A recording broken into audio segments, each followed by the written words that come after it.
Hallo, schön, dass du da bist. Heute machen wir dieses super leckere Roast Beef mit der Niedriggar-Methode. Dazu brauchst du die folgenden Zutaten.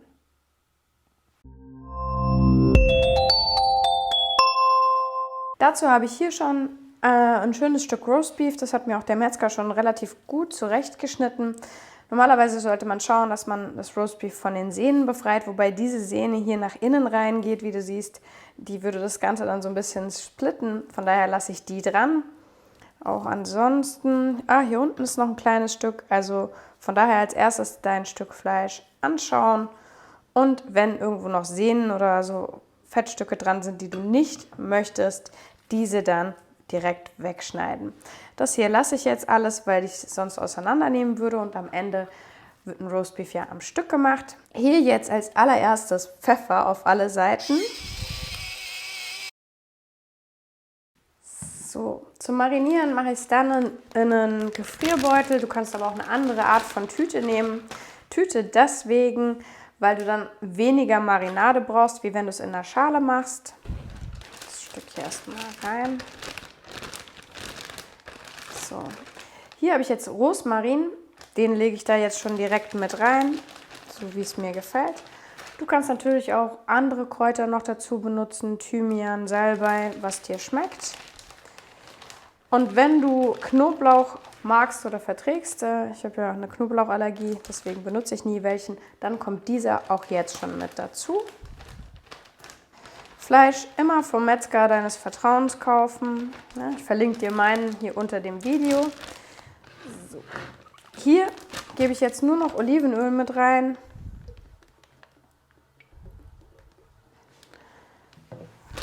Da man es in der Tüte macht, braucht man nicht ganz so viel. Schauen, dass man es auf alle Seiten verteilt hat.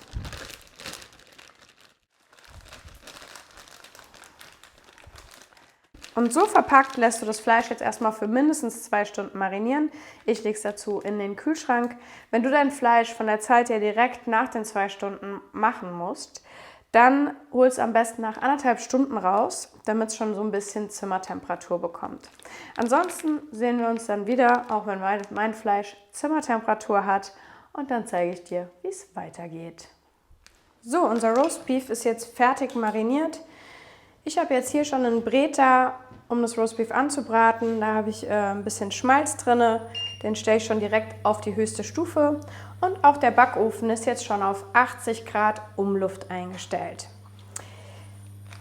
Mein Fleisch hat jetzt mittlerweile schon Zimmertemperatur, weil ich es schon früher rausgeholt habe. Ich gebe das jetzt erstmal einfach so in die flache Bräterform mitsamt dem Inhalt. Jetzt noch das Roast Beef salzen.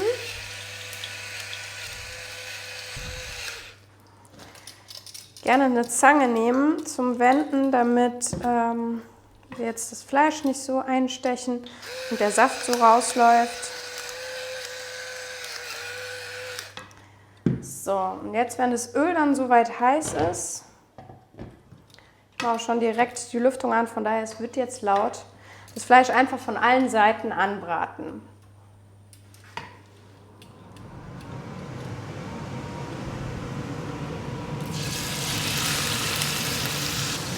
So, den Rosmarin und das Öl verteile ich hier noch ein bisschen mehr, lasse ich aber genauso wie es ist da drin. Und wie gesagt, jetzt erstmal einfach nur das Fleisch von allen Seiten scharf anbraten.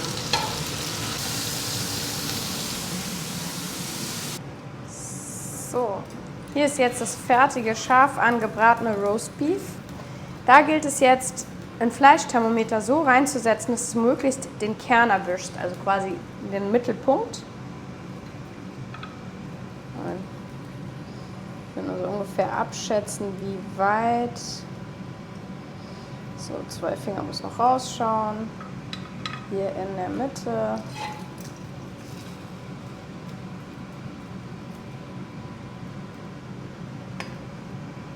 So, das sollte jetzt ungefähr meine Mitte sein.